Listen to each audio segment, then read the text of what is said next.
শুভ দীপাবলি। অন্ধকার সরিয়ে আলোয় ভরিয়ে তোলাই হলো দীপাবলি।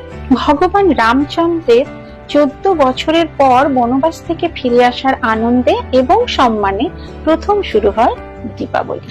আর এই সময় মায়ের পুজো করা হয় অশুভ শক্তির উপর শুভ শক্তির বিজয় হিসাবে।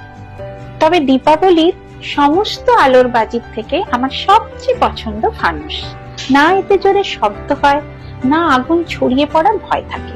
ফানুস হলো কাগজের তৈরি একটি বেলুনের মতো।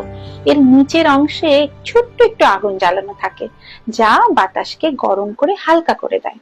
ফলে ঘনত্ব কমে গিয়ে ফানুসকে ভাসিয়ে তোলে হালকা বাতাস।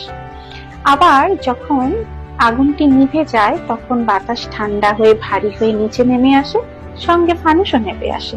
খুব সুন্দর ব্যাপার। সবাই ভালো থাকবেন, বাচ্চাদের বাজি থেকে সেফ রাখবেন, আর ভিডিওটা কেমন লাগলো জানাবেন।